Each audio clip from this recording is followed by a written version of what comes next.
नमस्कार दोस्तों, आप देख रहे हैं सर्व शिक्षा की राजधानी में जेई मेंस की परीक्षा को लेकर क्लाउन टाइम्स की विशेष कवरेज। मैं क्लाउन टाइम्स के दर्शकों को बताना चाहता हूं कि जब से जेई मेंस की परीक्षा का परिणाम आया है, बनास की कोचिंग संस्थानों में सर्वश्रेष्ठ परीक्षा परिणाम घोषित करने की होड़ मची हुई है। इस वक्त हमारे साथ हैं कैटजी के डायरेक्टर एस के अग्रवाल। अग्रवाल जी, पहले क्लाउन टाइम्स में आपका बहुत बहुत स्वागत। कैसा रहा परीक्षा परिणाम इस बार? देखिए, जो परिणाम की बात है, परिणाम तो ऑब्वियसली अच्छा ही, बहुत अच्छा रिजल्ट रहा हम लोगों का। और हम बिलीव करते हैं कि हमें अपना काम करना चाहिए, बाकी जो रिजल्ट होता है सो होता है। और कैटजी आज इंस्टीट्यूट हम लोग क्या करते हैं कि कभी भी रिजल्ट को मैनिपुलेट नहीं करते। जैसा रिजल्ट है, जो है, उसको एज इट इज पब्लिश करते हैं। और मेरा हमेशा मानना है कि जो भी रिजल्ट आता है, परिणाम आता है, उसमें 80% बच्चों का योगदान होता है, 20% में हम लोग पेरेंट्स और टीचर्स का रोल होता है हम लोगों का। आज इंस्टीट्यूट हम लोग हर बच्चे तक जो है अच्छे से अच्छे जो टीचर्स के द्वारा पढ़ाना, सही ढंग से टेस्ट लेना, सब कुछ करना करते हैं हम लोग। बाकी जो रिजल्ट आता है सो आता है। और मैं एक बात कहना चाहता हूँ और एट दिस पॉइंट, कि जो लोग कहते हैं ना कि जो आपने कहा कि एक होड़ मची हुई है परीक्षा परिणाम में, किसका सबसे अच्छा हुआ लेकर, किसका सिटी टॉपर है। मैं कहता हूँ सिटी टॉपर इस का जो कंसेप्ट है, ये कंसेप्ट एक एरोनियस कंसेप्ट है। क्योंकि हर बच्चा जो जेई मेन दे रहा है, वो कोई ना कोई कोचिंग में, बनारस का कोचिंग में कोचिंग किया हुआ ज़रूरी नहीं है। हो सकता है कोई बच्चा हमें नहीं पता हो, जो कि बनारस का बच्चा हो, बट वो सेल्फ स्टडी किया हो, और हम जो रैंक हम लोग इंस्टीट्यूट से लेकर आए हुए हैं, उसे बेटर रैंक लेके चला आया हो। तो हम कैसे कह सकते हैं कि ये सिटी टॉपर बच्चा है। दूसरी बात मैं कहना चाहूँगा, जो जेई मेन का एग्ज़ाम होता है, आईआईटी जेई या नीट का एग्ज़ाम होता है, ये सब ऑल इंडिया एग्ज़ाम है। ये कोई गली मोहल्ले या कोई अपार्टमेंट का एग्ज़ाम नहीं है।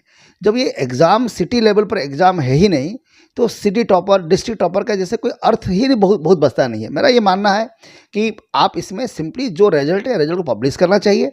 There is all India rank. हम वो रैंक को एज इट इज पब्लिश करना चाहिए। रैंक अलग अलग कैटेगरीज बच्चे का होता है, उन कैटेगरीज को साफ मेंशन करके पब्लिश करना चाहिए। कोई संस्था अगर ऑनलाइन चलाता है, ऑफलाइन चलाता है, कोई संस्था टेस्ट सीरीज चलाता है, बच्चा जिस कोर्स में एनरोल्ड है, उस कोर्स को साफ मेंशन करते हुए रिजल्ट पब्लिश करना चाहिए। ऐसे कोई क्लेम से बचना चाहिए कि सिटी टॉपर, डिस्ट्रिक्ट टॉपर से बचना चाहिए। ये कंट्रोवर्शियल स्टेटमेंट है, this is my opinion. Agarwal साहब, कैटजी का जो 2024 का परीक्षा परिणाम जेई मेंस का रहा, उसमें कुछ खास बच्चे होंगे जिनका अच्छा परीक्षा परिणाम। कौन रहे बच्चे? अच्छा, देखिए, ये जो आपने कहा, इससे हम तो कहते हैं कि हर बच्चा जो जहाँ था, अगर हमको देखना है बच्चे का यात्रा।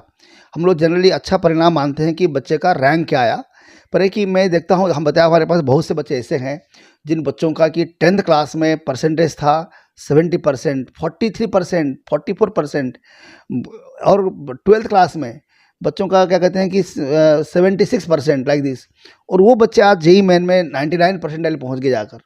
ठीक है, बच्चे का रैंक दिखाई पड़ेगा कि 8,000 10,000 रैंक बच्चे दिखाई पड़ेगा, पर अगर आप देखेंगे उस बच्चे को, जो देखेंगे ना, वो बच्चा कभी सोचा नहीं था कि मेरी लाइफ में कभी जेई मेन में 20,000 के अंदर अंदर आकर मुझे एनआईटी एडमिशन मिल जाएगा मेरे को। बच्चा सोचा नहीं था बच्चा। उस बच्चे को देखिए, मेरा मानना है कि वो जो बच्चे का रिजल्ट है ना, दैट इज़ मोर अप्रिशिएबल। जैसे अगर आप पूछेंगे कुछ बच्चे का नाम लेने के लिए, जो ऐसे समाज में तो लोग अच्छा रैंक को ही मानते हैं, तो अर्जब जैन है, इन्होंने हमारा ऑनलाइन में थे और इनका ऑल इंडिया रैंक 400 रैंक इनका आया। देन क्षितिज, देन अर्पित, देन चेतन, सार्थक, ये सब बच्चे काफ़ी अच्छा परफॉर्मेंस बच्चे किए हुए हैं, है ना। Okay, thank you. अग्रवाल साहब, हम ये जानना चाहते हैं, जो अभी केंद्र सरकार का एक आदेश आया है कि अब 16 साल से कम के बच्चे कोचिंग संस्थानों में नहीं पढ़ेंगे और स्कूल आवर में कोचिंग संस्थान संचालन नहीं कर सकते हैं। क्या सरकार के इस फैसले से आप कितना इत्तेफाक रखते हैं? और रही बात, बच्चे क्या स्कूल में पढ़ के डॉक्टर और इंजीनियर बनने का सपना देख सकते हैं? देखिए, जो आपने कहा कि केंद्र सरकार का आदेश आया हुआ है, देखिए, केंद्र सरकार का आदेश नहीं आया हुआ है, ये एक गाइडलाइन है। गाइडलाइन और लॉ में डिफरेंस होता है। लॉ हो गया जो कि पार्लियामेंट में पास हो जाता है, और वो फिर अगर उसके खिलाफ हम कोई भी स्टेप लेंगे तो कानूनन जुर्म होगा। गाइडलाइन है, ऐसा चीज़ होगा जिसमें हमें कहा कि आप ये चीज़ करिए, मत करिए। और वो अभी भी क्या, वो गाइडलाइन जो है, केंद्र जो हमारे जो एजुकेशन मिनिस्टर प्रधान जी ने बनाया हुआ है, और उन्होंने इसको सारे राज्यों को भेजे हुए हैं कि राज्य अपने हिसाब से उसको देख ले, समीक्षा कर ले, इम्प्लीमेंटेबल है या नहीं।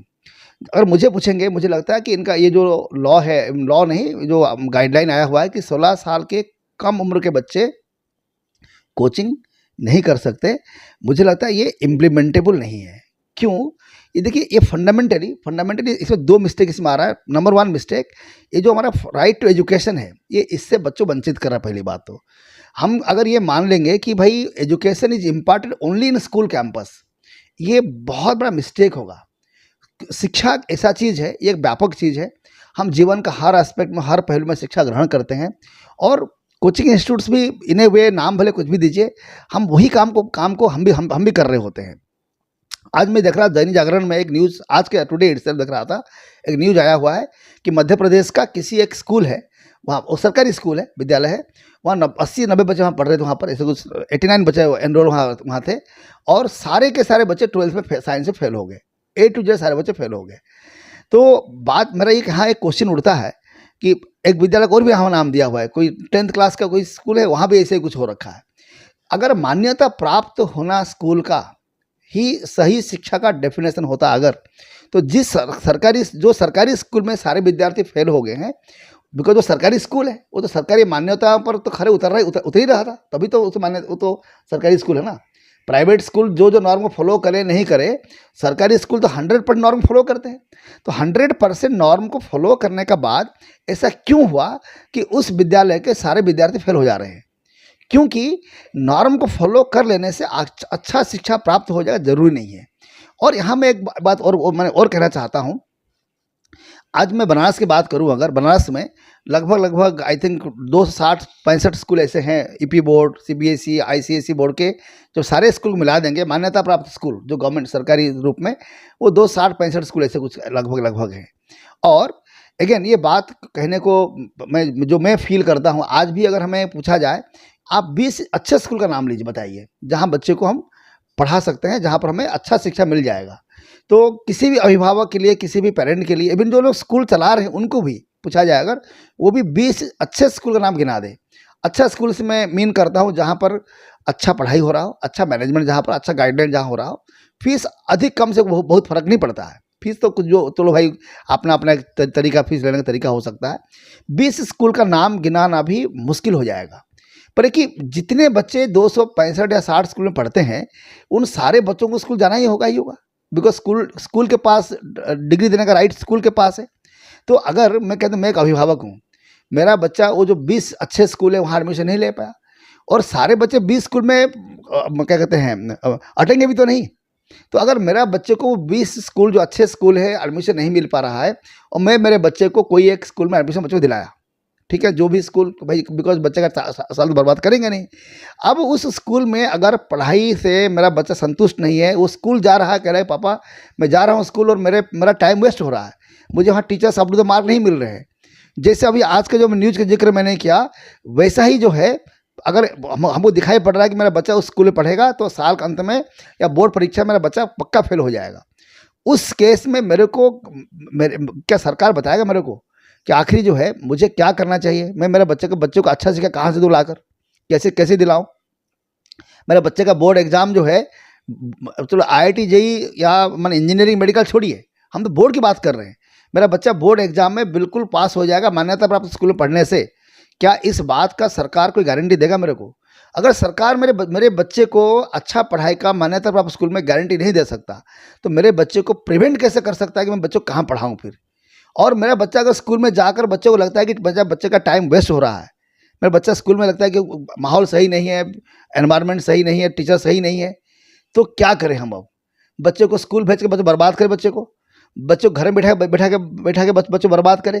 या मेरा बगल में या आसपास में कोई ऐसा संस्थान है जहां मुझे लगता है कि बच्चा जाएगा तो मेरा क्या कहते हैं कि जो है वो वहाँ सही शिक्षा ही पाएगा, सही उसे माहौल मिलेगा, बच्चों वहाँ भेजो बच्चों को।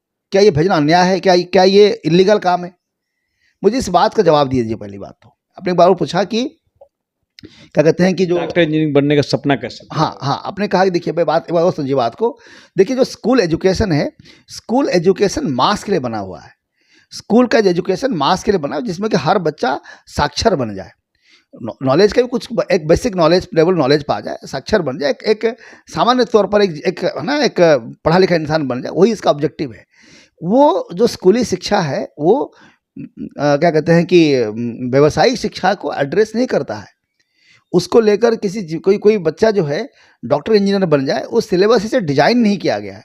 वो इंजीनियर डॉक्टर बनने के लिए एक बेस तो देता है, जरूर है, ऐसा नहीं बेस नहीं देता है, पर जिस कंट्री में हम रह रहे हैं, जितना यहाँ कंपटीशन जिस प्रकार इस कंट्री में हमारे पास है, उस कंडीशन में खाली एनसीईआरटी पढ़कर जो है बच्चा हमारा आईआईटी जेईई जैसे एग्जाम क्वालिफाई नहीं कर सकता। ये वास्तविकता बिल्कुल है। मैं आपको छोटा सा एग्जाम्पल दे रहा हूँ। देखिए आपको क्या है, एनसीईआरटी में 11th क्लास के एनसीईआरटी में एक चैप्टर दिया, क्वाड्रेटिक इक्वेशन चैप्टर दिया हुआ है। क्वाड्रेटिक इक्वेशन चैप्टर जो दिया हुआ है उसका आधा पेज दिया हुआ है। हालांकि क्वाड्रेटिक का थोड़ा बहुत डिस्कशन क्लास 9-10 में किया गया है, मान लिया मैंने 9-10 में थोड़ा बहुत डिस्कशन किया गया है, फिर भी जितना 9-10 में दिया हुआ है, जितना 11th में दिया हुआ है, मिला देंगे तो 2-3 पन्ना, 4 पन्ना, 10 पन्ना मान लीजिए मैक्सिमम। पर क्वाड्रेटिक इक्वेशन के इतना महत्वपूर्ण चैप्टर है, आईआईटी जेईई का पढ़ाई के लिए हमें उस पर पूरा प्रैक्टिकली जो है 100-125 पन्ने का एक बुकलेट बच्चों को देना होता है, तब जाकर बच्चे का वो चैप्टर तैयारी बच्चे का हो पाता है जाकर। दूसरी एग्जाम्पल देंगे आपको, जैसे लॉगरिदम। लॉग एक ऐसा चैप्टर है जो कि फिजिक्स में, केमिस्ट्री में जगह जगह बच्चे का लॉग बच्चा यूज करता है, और हमारा सीबीएसई सिलेबस में कहीं पर भी लॉग का जिक्र कहीं पर नहीं है। बट वही सीबीएसई का एनसीईआरटी में हम लोग फिजिक्स में, केमिस्ट्री में लॉग का यूज़ करते ही करते हैं। तो आखिर ये जो गैप को आखिर कैसे, कहाँ से उसको हम ख़त्म कैसे करेंगे? बच्चे को हम कहेंगे आप कोचिंग जा नहीं सकते, है ना? तो और स्कूल सिलेबस में चीज़ है नहीं, और कंपटीशन इतना हाई है, चांसेस इतना लिमिटेड है। आपने कहा कि बच्चे के पास 2 चांस कुल मिला करें, एक 12th के साथ, एक 12th का जस्ट इमीडिएटली बाद, तो चांस लिमिटेड है, तो आखिर बच्चा करेगा क्या? आखिरी आप तो ये कह रहे हो कि भाई क्या कहते, जो है ना, किसी का हाथ पैर से बांध दीजिए, उठाकर बांध के बोली क्या कहते हैं कि जो है अपने अब नाच के दिखाओ। ये तो ऐसे बात हो गया ना। रही बात जो आपने कहा कि 16 साल के कम उम्र के बच्चों को कोचिंग नहीं करना चाहिए, मैं उस पर एक बात कहना चाहूँगा। आप देखते होंगे जो बच्चे ओलंपिक में, जो खिलाड़ियों को ओलंपिक में पार्टिसिपेट करना होता है, चाइना वगैरह कंट्रीज में, या इवन अपना हिंदुस्तान में भी, हम कहते हैं बच्चे को 4 साल की उम्र से बच्चे को क्या कहते हैं वो गेम सिखाइए। तो क्या होता है कि बच्चे का जो कम उम्र में बच्चे का माइंड बड़ा क्या कहते हैं ओपन होता है और बहुत फ्लेक्सिबल होता है, वो हर चीज़ को बच्चा ग्रहण कर सकता है।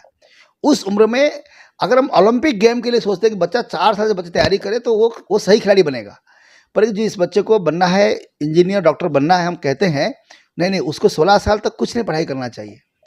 ये अगेन दूसरा कंट्राडिक्शन है कहीं ना कहीं जाकर है। रही बात क्या है कि जो सिलेबस को, जो भाई कोई कहेगा कि भाई बिकॉज इंजीनियरिंग मेडिकल का सिलेबस काफ़ी टफ सिलेबस है तो बच्चे लोडेड हो जा रहे हैं, बच्चे सुसाइड कर रहे हैं।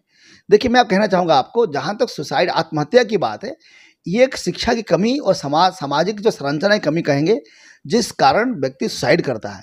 आप देखिएंगे जब अगर आप हिस्ट्री चेक करेंगे, देखेंगे 16 साल के कम उम्र के बच्चे सुसाइड नहीं करते हैं। सुसाइड तो करते हैं क्या कहते हैं आफ्टर ग्रेजुएशन मोस्टली, या 12th पास करने के बाद, या कुछ हद तक मान के चलिए क्या कहते हैं, मैंने कुछ बच्चे अब क्लास 11-12। पर कि सुसाइड अगर जो है सुसाइड की बात करें, आज हम कई बार सामने किस्सा आता है कि आईएएस ऑफिसर ने सुसाइड कर लिया, पुलिस आईजी ने सुसाइड कर लिया, कोई बहुत बड़े नेता ने सुसाइड कर लिया। तो सुसाइड करने का साथ शिक्षा का कोई लिंक नहीं है। ये जब तक समाज में इस बात को समझाएंगे नहीं लोगों को कि भाई क्या कहते हैं कि जीवन में शिक्षा एक पायदान की तरह है। ये शिक्षा आपके लिए, शिक्षा बच्चों के लिए बना हुआ है, बच्चा शिक्षा के लिए नहीं बना हुआ है। शिक्षा को एक सीढ़ी की तरह यूज करके उस पर पैर रखकर, जैसे हम सीढ़ी में पैर रखकर जैसे ऊपर जाते हैं, वैसे ही जो है शिक्षा, समाज, सब कुछ एक सीढ़ी की तरह बिल्कुल है हमारे जीवन को आगे बढ़ाने के लिए। जीवन सबसे ऊपर है। इस बात को बचपन से पेरेंट लेवल पर, समाज के लेवल पर जब ये बात को बच्चों में करेंगे तो जीवन के प्रति बच्चों का मन में रेस्पेक्ट बढ़ेगा, इज्जत बढ़ेगा। तो ये बच्चा तैयारी कर लेने से इंजीनियरिंग मेडिकल का ही बच्चा सुसाइड बच्चा कर लेगा, ऐसा नहीं है। नहीं करने वाले किसान, जो किसान सुसाइड आत्महत्या करते हैं, वो कौन से तैयारी किए थे? लाखों लोगों किसान सुसाइड करने के किस्सा हमारे कंट्री में आए हुए हैं। वो कौन से तैयारी किए थे इंजीनियरिंग मेडिकल का? वो तो प्रकृति का गोद में जो है खेल रहे थे, कूद रहे थे, किसानी का, खेती किसानी का काम कर रहे थे। तो देखिए बात क्या है, ये सब कन्फ्यूजन से बाहर हटा जाए कि 16 साल के कम उम्र के बच्चों को हमें कोचिंग नहीं कराना चाहिए। मैं एक बात और कहना चाहूँगा, हम देखिए, एक हमारे कंट्री में जो क्रिकेट मैच जब होता है ना, चाहे विराट कोहली हो, सचिन तेंदुलकर, तो आजकल खैर रिटायरमेंट ले चुके मान गेम से, बट फिर भी जो अच्छे अच्छे इंटरनेशनल प्लेयर्स हैं, जो 100 इंटरनेशनल मैच खेल चुके होते हैं, उनको जो 101 नंबर मैच खेलना होता है, हम कहते हैं कि ऑस्ट्रेलिया से कोच बुलाइए, लंदन से कोच, क्या कहते हैं, कोच बुलाइए। तो हमें क्रिकेट मैच खिलाने के लिए जो इतना अनुभवी खिलाड़ी हैं, उनको कोच चाहिए। जो बच्चा 10th पास किया हुआ है, जिसको अभी IIT का एग्ज़ाम देना है, मेडिकल का एग्ज़ाम देना है, उसको कोच की आवश्यकता नहीं है। ये कैसा कंट्राडिक्शन है? ये किस विचार के तहत हम समाज को जो है क्या कहते हैं, ले जाना चाहते हैं? ये बात समझने की आवश्यकता है। लास्ट बात मैं क्या कहते हैं, मैं कहना चाहूँगा, एक बात और कहना चाहूँगा। आज मैं IIT ग्रेजुएट हूँ, ठीक?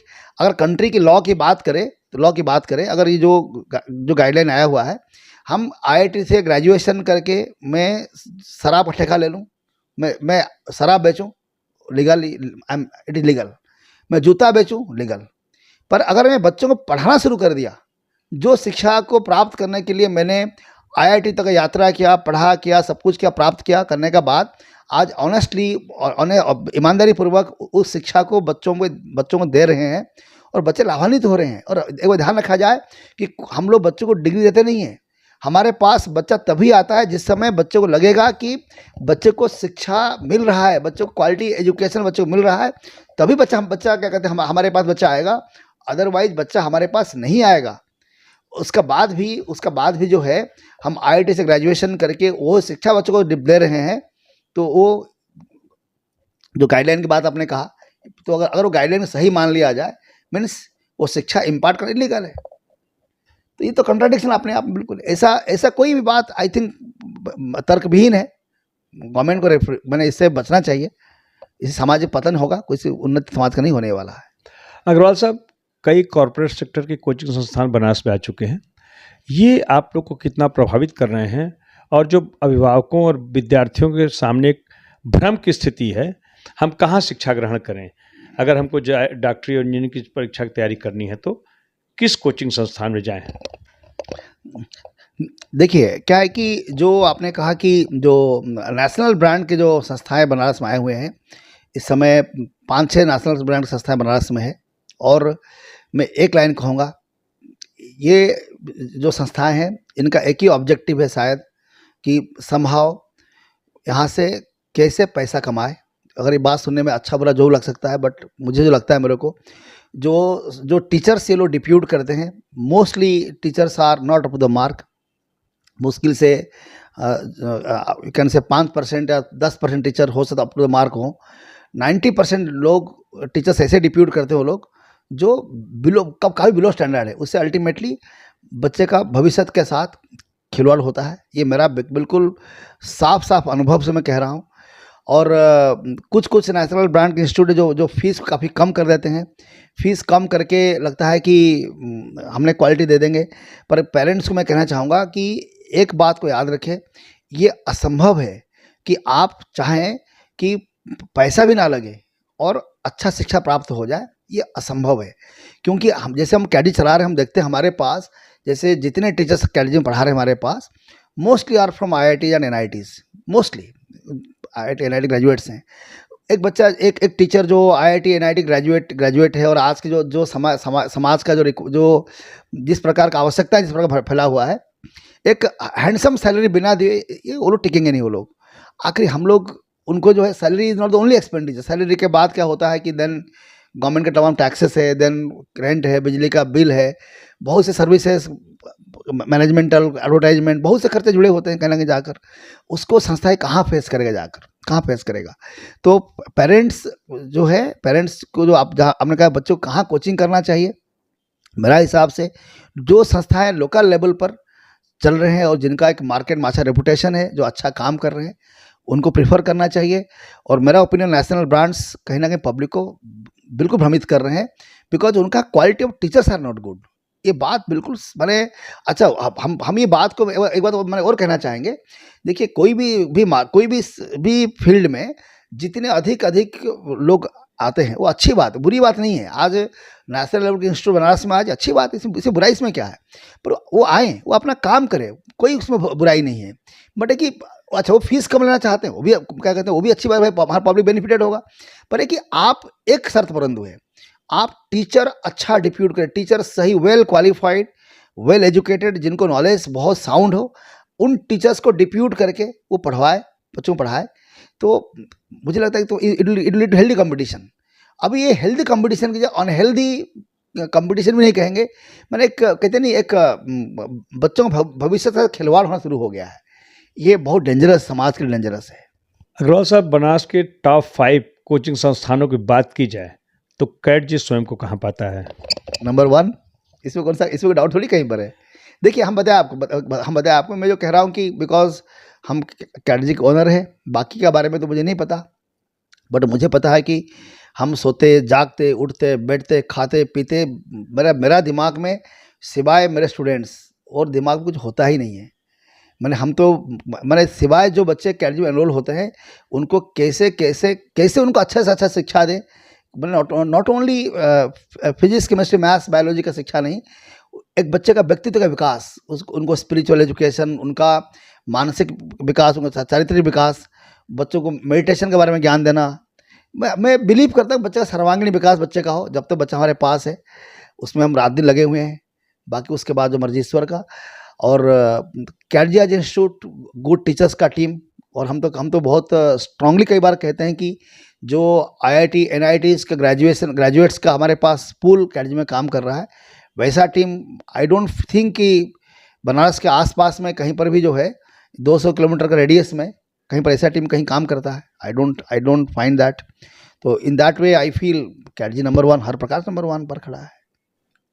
अग्रवाल साहब, एक तो डमी स्कूल के बारे में थोड़ा स्पष्ट करिए कि ये परिकल्पना कोचिंग संस्थानों की कैसी है। दूसरे श्रिंको बैच के बारे में आप क्या कहना चाहेंगे? कई स्कूल संचालक ऐसे हैं जिनके पास इंटर की फैकल्टी ही नहीं है, वो कोचिंग के भरोसे अपना विद्यालय चला रहे हैं।